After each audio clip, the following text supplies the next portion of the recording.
Hello mga Mars!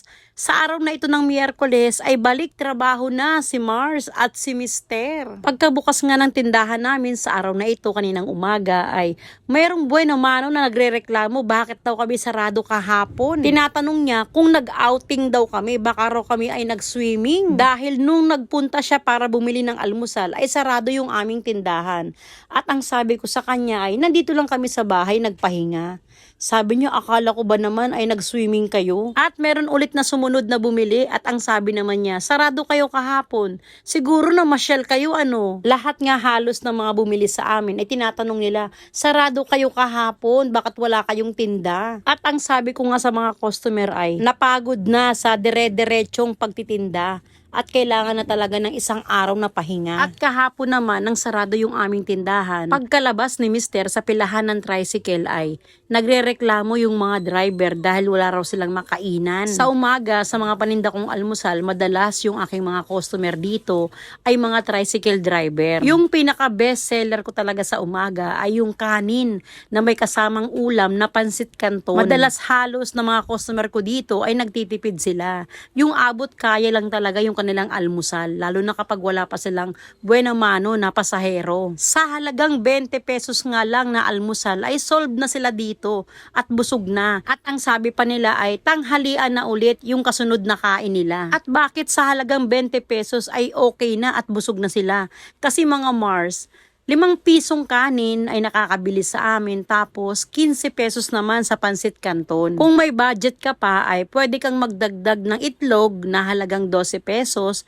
bali 32 pesos lang yung kanyang almusal. Kaya napakalaking bagay talaga yung aming kainan para sa kanila kasi nga dito sila nakakabili ng murang pagkain at nakokontento sila at nabubusog. At sa araw nga na ito ay maaga ako nakaubos ng aking panindang almusal. Kahit madalas talaga mga Mars kapag araw ng Miyerkules ay matumal ang paninda pero sa araw na ito ay maganda yung bintahan. Pagkatapos namin kumain ng almusal ni Mister, si Mister naman ay nagpunta na ng palengke para mamili ng aking mga lulutuin pa na gulay para sa pananghalian. At ako naman ay magluluto na ng mga karne na nabili niya nung araw ng Lunes. At bukod sa mga ulam na lulutuin ko na paninda dito sa aming tindahan ay mayroon din kaming tanggap na pa-order ni Mister sa araw na ito. At mayroong order na sapin-sapin na may kasamang biko sa bilao yung customer, kaya habang ako ay nagluluto ng mga ulam, sinasabay ko na rin yung pagluluto ng sapin-sapin. Lulutuin ko rin sana yung biko, kaya lang ang sabi ni Mister, siya na yung gagawa kasi daw baka mapagod ako sa kakahalo. Nang dumating si Mister galing palengke ay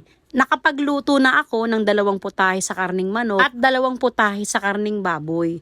Isang putahe naman sa gulay at niluto ko din yung 2 klase ng gulay na nabili niya sa palengke. Kasama sa niluto ko yung isda na nabili niya at pinangat ko yung galunggong. Yung mga karne na nabili niya sa araw na ito ay bukas ko naman ulit lulutuin habang siya ay namamalengke. At dito mga Mars ay hinahanda na ng aking pangatlong anak na si Lira yung order ng customer na biko na may kasamang sapin-sapin. At naluto ko na yung order ng customer na 1 kilo na pork mechado. At yung order pa na chicken cordon bleu ay pagkarating ni Mister galing palengke ay inasikaso ko na kagad at na-marinate. At bago ko inumpisahan ang pagluluto sa order na palabok ay binalot ko muna sa aluminum foil yung manok na para sa cordon bleu at niluto ko lang ng 10 minuto sa steamer. Nang matapos sa pag-i-steam ay si Mister na yung gumawa para sa pagpiprito ng chicken cordon bleu. Napakagaan at napaka-smooth mga Mars yung araw na ito kahit na meron kaming mga paninda na luto tapos meron pa kaming tanggap na pa-order